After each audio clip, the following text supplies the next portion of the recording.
Welcome to Worldview Matters, discussing controversial issues, discerning current events, defending biblical Christianity. No topic off limits. And now, here's your host, David Fiorazzo. Hey friends, thank you so much for tuning in. We are blessed to have Pastor Brandon Holthaus back with us, and you can get info on his church at rockharborchurch.net and also his ministry, Tip of the Spear Ministry.com, over on YouTube. He's got the channel there. And by the way, if you do, the first one I want you to check out is the interview he did with Frank Turek about a week and a half ago. Phenomenal. Frank Turek dismantles culture's biggest lies. That was an excellent interview, so edifying. And Brandon, thank you for all you're doing. Welcome back. Hey, good to be with you, David. Always a pleasure, my friend. Yeah, wasn't it cool? I mean, I haven't talked to Frank in years, but I've got him coming up next month again. But he's great. Yes. He's just full of information. I love it, man. And he's got all those angles that, apologists have. So, yeah, it was a blessing. He's been beating this drum for a long, long, long time. I remember almost 15 years ago or more, I remember something he said that someone's talking about Christians and politics, said someone's morality will be legislated. Is it going to be the left, or is it going to be a Christian or a biblical worldview or godly legislation? So let's jump right in here. You were up in California. Sure. The bill was AB 495. A lot of pastors, including yourself, Jack Hibbs, and others that have platforms, were trying to warn people, particularly in California, about this danger. And then there was an event, not surprising, a fair turnout, but not that many church leaders, because they think, we shouldn't be involved in politics. And then we'll talk about this other, just the IRS statement later. But let's talk about this bill and what happened there at the state capitol. Yeah, it's almost hard to imagine that this is even happening. But this bill, 495 AB, it's always veiled in this morality that we're going to protect illegal aliens' children who get caught by ICE and deported. And so this will give somebody here in California the ability to sign an affidavit and take custody of the child. The problem with the bill is that the way it's written, it's open-ended. That means that anyone could do something like this. And so this is why this has been called a groomer's bill, or it's a pedophile's dream bill come true. Because you could basically go to the state of California, get an affidavit, not have to show any identification whatsoever, and take custody of a child or a teenager if they didn't want to live with their parents or whatnot. And you can see the scenarios that would happen. Let's just say you have a kid that's transitioning to being a boy from a girl, and yada, yada, yada, and their parents are not approving of that. Well, then some teacher or some groomer could say, well, you come live with me, I'll be the custodian of you, and you can have your sex change, or whatever it might be. And this has been also named a trafficker's bill, because human trafficking is such a big deal in California. And so they could do this to kids, to runaways, to anybody.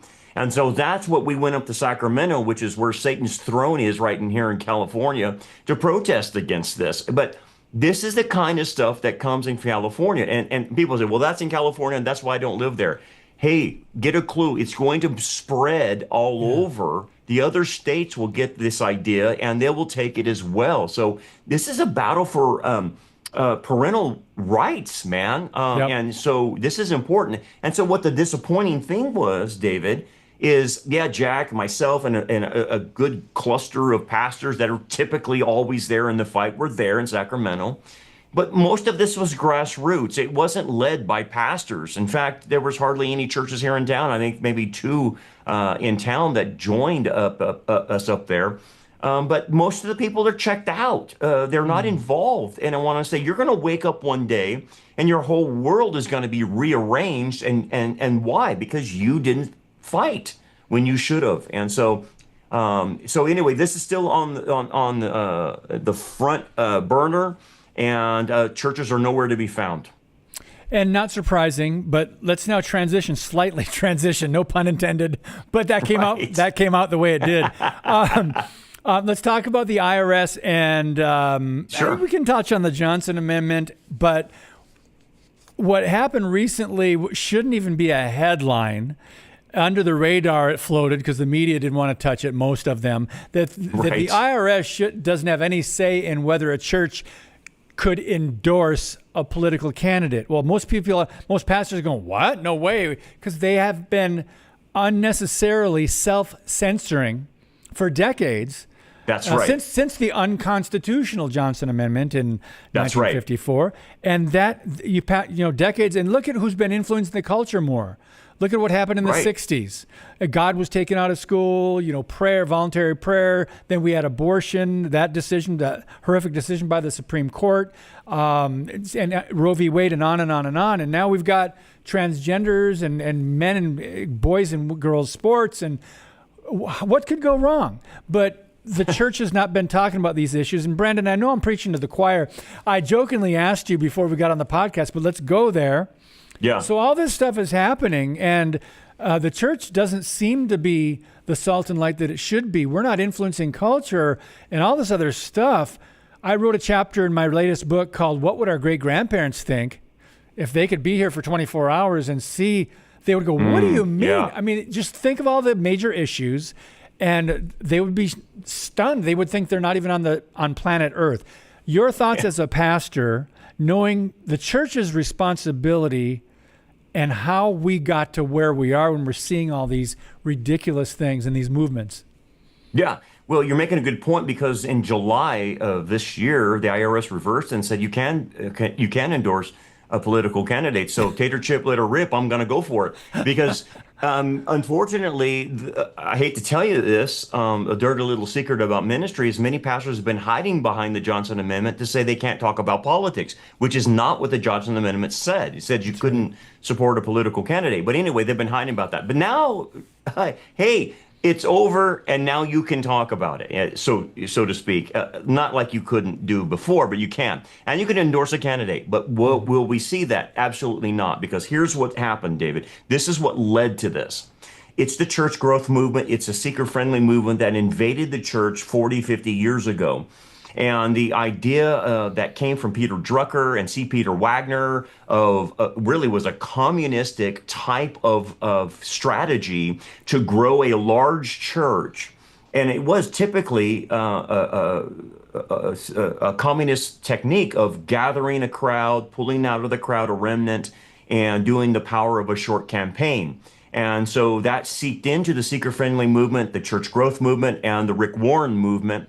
And churches became more of we don't talk about anything controversial. Everything's a pep talk, to a rally, and we spend 45 minutes in doing music.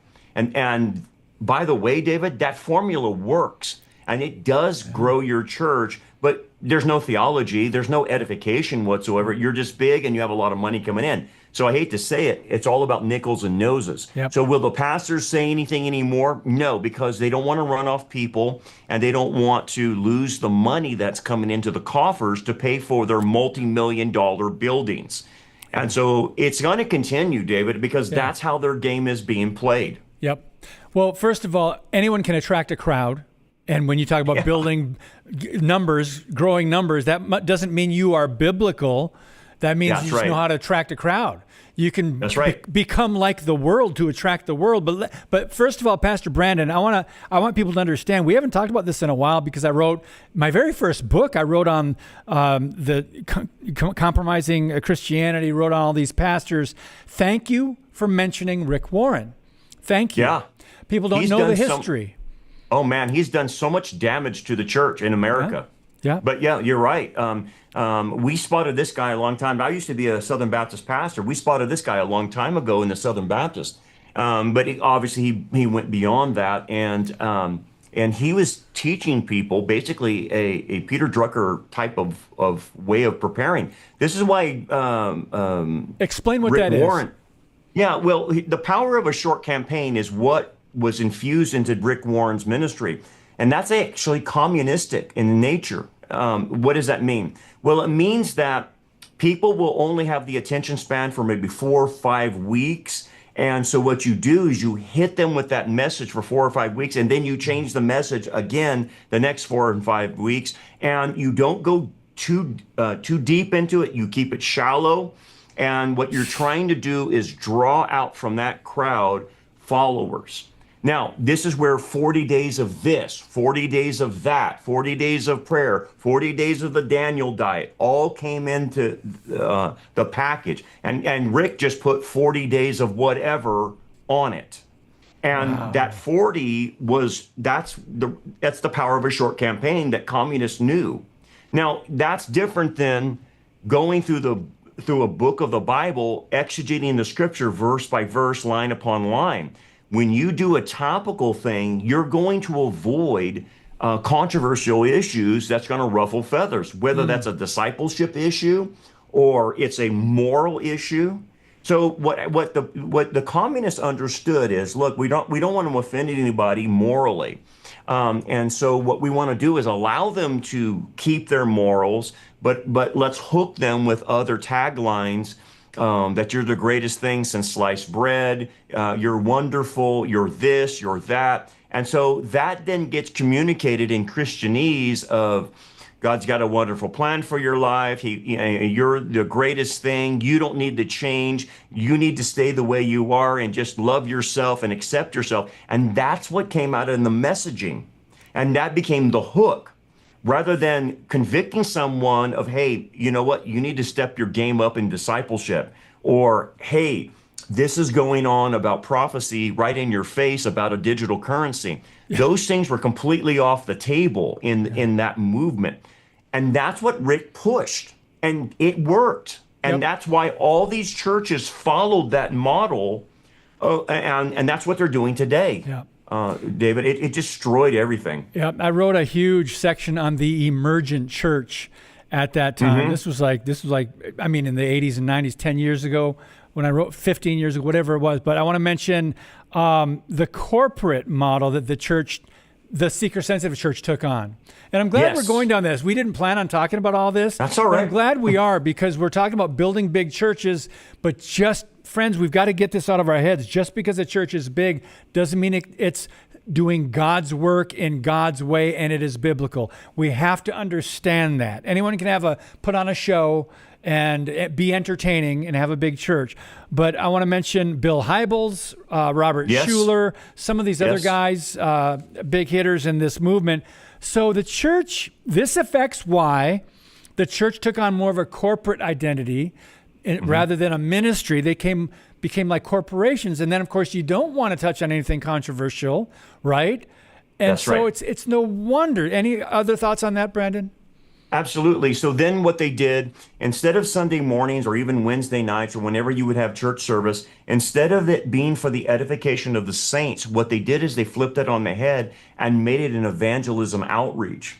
And again, let me put the evangelism in air quotes, because evangelism for them is it's not getting them saved. It's people in the seats and money coming into the coffers. That's what evangelism for them is. But here's the thing. So instead of edifying the saints on Sunday morning and giving, deep theological understanding and application for believers to mature, it became a show. And the term is worshiptainment. And so you go on Sunday morning and they're playing secular music. They have an Elvis impersonator. Some of these churches, it has turned into just absolutely a Las Vegas show. And live animals at Christmas and all kinds of crazy stuff like that. Pastors on trapeze, all kinds of weird stuff. And it's all turned into entertainment. Yeah. And they're doing Michael Jackson's Thriller, those kinds of playing Highway to Hell of Ozzy Osbourne or whatever it needed to do to attract people. But what they were doing is turning that whole model of discipling the saints or equipping the saints and saying that, no, we're reaching out to people. And what it really turned into is just entertainment. That's all it was. Yeah. Most of our audience understands perfectly worshiptainment when you say that, because of this rock concert look and appeal to something that's supposed to draw us to the throne of God and prepare our hearts to come before Him, and then to hear the hopefully God's word preached. It's been flipped on its head and turned into something it was never meant to be. That's right. I always ask, when I hear these modern concepts like some of these churches are doing, I always go, can you please give me the book, chapter, and verse on what would support what you're doing, playing whatever, secular music, to draw in people. But so my follow-up question, Brandon, and I'll toss it over to you. So what happens then when you draw people in, when you are sensitive about what you say, you draw people in, attract a crowd, you got them in your seats, maybe they'll come on a Sunday morning. Then what are you going to do? You can't preach the whole counsel of God. Go ahead.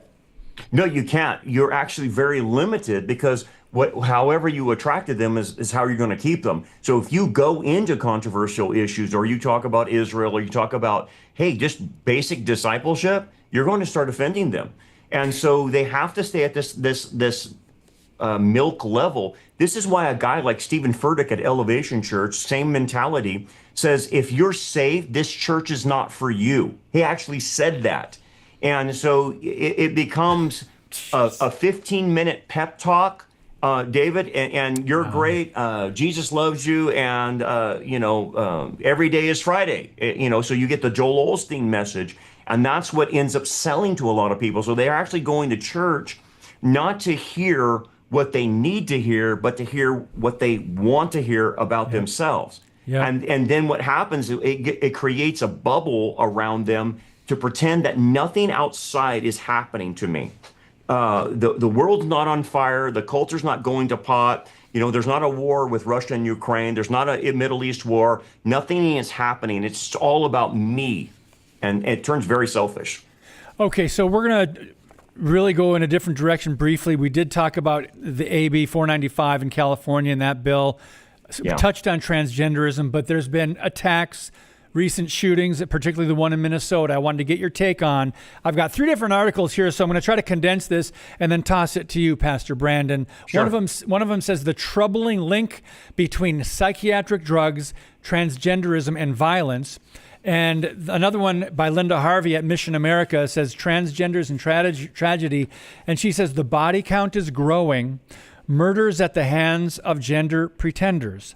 Are these confused people disproportionately prone to violence? Unless they receive help to walk away from these delusions, the clear answer is yes. And then we're going to talk about what happened in Minneapolis and what the media is not reporting, did not report. So, Brandon, there are many connections. We can connect the dots here. The left and the media and the Democrats don't want us to do that. But it's clear to see a pattern of what's happening here, and it is demonically driven, isn't it? Totally. I mean, how demons work is they take advantage of people that are suffering, typically of mental illness. And so you'll see a connection between demon activity and mental illness, and because they're the easiest ones to manipulate. But here's the thing. Back in 2013, David, we said gender dysphoria, I'm talking about the American Psychiatric Association, said that gender dysphoria is a mental illness. And then all of a sudden, because of political pressure, wokeism or progressivism, whatever you want to call it, it put pressure on the association, and they changed it to say it's not a mental illness. Well, I'm sorry, you can say the voices in my head are not schizophrenic or whatever, but that doesn't change the fact that it's still a mental illness. So now what we have done is embrace mental illness, encourage mental illness, and it doesn't shock me then that the mental illness then will drive them to hostility. If people are suffering under mental illness and anything gets in their way, that becomes their default reaction to getting rid of anyone that stands in their way of achieving that, and especially if they're not on medication. But even if they are on medication, that doesn't solve the problem.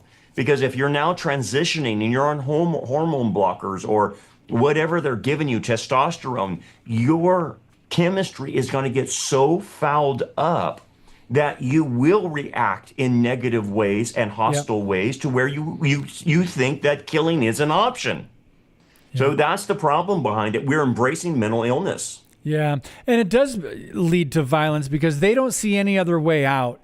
And it's almost like, they want to commit suicide, but they want to take other people out. They're so angry. This guy Robert Westman in Minneapolis. By the way, friends, I'm reading from Libs of TikTok. It says there is an epidemic of trans violence in America. This guy admitted, he said, I wanted to be a girl. I don't feel like a girl, but if I go back now, he said that I would have to admit failure. Now, I'm paraphrasing one of the quotes. If you just read his manifesto, and then you look at some of the things he put on, he talked about his radical LGBTQ affiliation, his goals to target Christians, his desire to kill President Trump. He's anti-Semitic. I mean, what else, Pastor Brandon? The media don't jump on that angle. They'll just protect his pronouns. Go ahead. Well, it's a typical communistic Marxist reversal of the perpetrator, and the perpetrator becomes the victim all of a sudden. That's right. And, so they always change it over. And so you and I, the Christian, become the perpetrator because of all the violence that we've committed through our voices and what we say, and that we're anti-trans, and that's what causes them to react like this. So all of a sudden, you and I become the perpetrator, and the shooter is the victim. Classic Marxist move, right? But anyway, what is it? Think about this. Why do they want to go after Christians? Because the last few shootings have all been after Christians. Why are they not going after Muslims or Buddhists or New Agers or Hindus or anything? Why Christians? Because Christianity stands in the way of that. Christianity puts its morality out there and says, no, there's two genders, and this is how sexuality is defined within marriage, and it makes that statement. And so they know intuitively, and especially if this is demonically inspired, that Christianity is getting in the way of it. And so it doesn't shock me that this guy who was pretending to be a girl was taking target practice with using Jesus's head on it. And even the last one that did this before, what did they do? They shot up a Christian school. Yeah. So they go after Christians. Yes, Libs of TikTok, totally right. There is an epidemic, but they won't talk about that Christians are on the other end of being the victims in all of this. That's right. Friends, it is okay to connect the dots if you're telling the truth. And just it's by observing the facts and what's coming out, because the media won't do it. Some of the leaders, the mayor in Minnesota? Anyway, Brandon, there's so much else, but we only have 5 minutes left. So what do you think about these? Some people actually had the audacity to criticize those who would pray for the families or for any tragedy. Just your thoughts on that as a pastor. Yeah, it's beyond me. It's like, what country am I in? I thought this was, our foundation was Judeo-Christian, and we swear in the Bible and whatnot. And yet you got the mayor of Minnesota and some of these other people, Jen Psaki, and a lot of them out there saying, well, this is not a time of prayer and thoughts and prayer. This is a time of getting gun control. And the crazy governor or mayor of Minnesota says, yeah, these guns are coming in from red states. And, oh, yeah, okay, the gun's just walking over and falling into the hands of somebody and shooting. It's just so bizarre. But you know what it is, David? It's a movement of our country away from Christianity, and we have a bunch of reprobates, Romans 1 types of individuals who can't even think straight anymore. Yeah. And so, they're anti-God, anti-religion, anti-Christian, anti-Bible. And so instead of saying, you know what, we got a problem here, we need to pray about it and seek God's help. No, they are blaspheming, saying this is not a time to pray to God. It's like, what kind of individual are you? What's happened to our country? How did you get such a high office, as ungodly as you are? And it tells me something a little bit about the country, unfortunately, because somebody voted that guy in. Yes, I was just going to say elections have consequences. And to these people, since there is no God, the prayer is irrelevant to them. They don't understand there is power in prayer. So the last couple minutes left, let's end on a positive note, Pastor Brandon. Okay. A lot of articles have been coming out about young people searching for truth, searching for spirituality. A lot of, I'm reading about these baptisms in California, these, I don't want to say revivals, but here's one article, Generation Z's conservative shift. And so are you seeing a trend? Is there anything that you've observed with the younger crowd that they're tired of all the nonsense and the, for example, BS, and they just want to say, you know what? There's got to be truth out there. There's got to be some sort of order. I don't get my rights from government. You know what I mean? What are your thoughts on the younger generation, Gen Z? Yeah, absolutely. Somehow something happened to the millennials, but Gen Z is way more invested in seeking truth.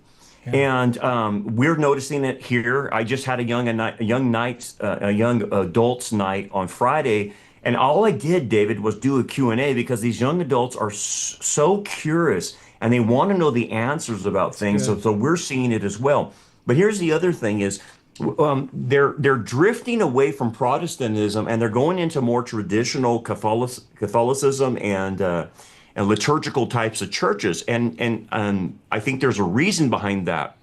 They are sensing when they go to some of these Protestant churches, just like what you and I talked about, that it's fake, it's worshiptainment. And I'm telling you, that is not selling with Gen Z. And so they're moving to a more liturgical, traditional type of environment and go into Orthodox and Catholicism and staying away from the seeker-friendly. The seeker-friendly doesn't appeal to them anymore. So it's interesting. Yeah, you know that's happening. Yeah, I think they're smart enough to connect the dots and look at what's happening in our culture and some of the delusions, some of the moral relativism. And if the churches aren't speaking to that, and if they're kind of trying to conform to the world, some of these churches that they may be going to, of course, they're probably going to look for something else because it's not authentic Christianity. It's not Bible-based Christianity. Worldview matters, right? It does. And even the presentation of what the church looks like inside or the presentation of the pastor communicates something. If the guy is in ripped jeans and a V-neck shirt, they're not taking that guy seriously, by the way. So that whole movement is going down the tubes because of what they want. They want something real. It's interesting. I've got a little bit of hope. I was really skeptical for a while because of the millennial, generation. Whatever happened, we can dissect that for hours and podcasts. But what we're seeing with Gen Z is very interesting. I just want to mention before I let you go, friends, again, October 4 at Rock Harbor Church in Bakersfield, California. They will be live streaming the Prophecy Conference. Any closing thoughts in 30 seconds, Pastor Brandon?